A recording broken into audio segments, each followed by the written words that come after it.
Ушул органиканы берген жатабыз, дарбыз ушуну өзөт, эч кандай химикат берилбейт, селитр, аммиак дегенде берилбейт. Адамга өтө пайдалуу.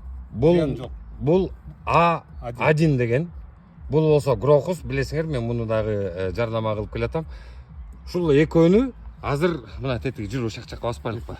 4 гектар мынакей талага дарбыз тигиле турганга. Ушул жерден дагы испытание жасайлы деп атабыз. Аркы жакта мынакей Кулпунайга дагы ошондой текшерүүлөр болот. И бул 4 гектар мынакей уже дайын жер. Ушул жерге дарбыз тиккен тат. Сорт эмне дарбыздын? Сорту неме деген? Хиллер деген. Хиллер ал кандай? Бул американский жакшы сорт экен. Ичи кызыл. Таптаттуу ичи кызыл болот экен. Экиге бөлөт. 1 гектарына Грохустан бермек болдуңуз. 1 гектарына А1 турабы? Анан экөөнү салыштырайлы. Бирок экөө тең органикалык таза препарат.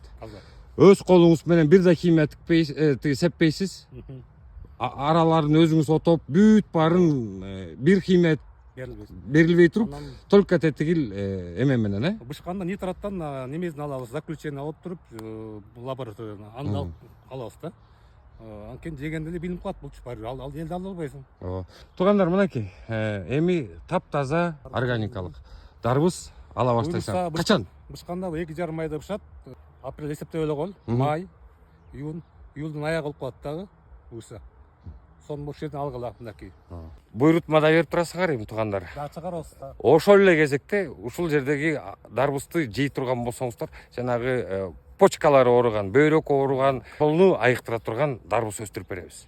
Дарбыз болуп ушунда. Дарбыз экен да ушунда, Кудай көрсө. Атын да ошентип коюп койсокпу? Дарбыз деп. Мына ошондо ат койдук анда. Дары жейсиз, Кудай, туугандар. Болсун, байкем, болсун. Байкемдин ишиңизге ийгилик.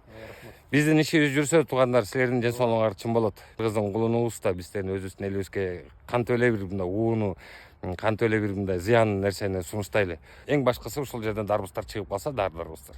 Ден соолугубуз чын болот.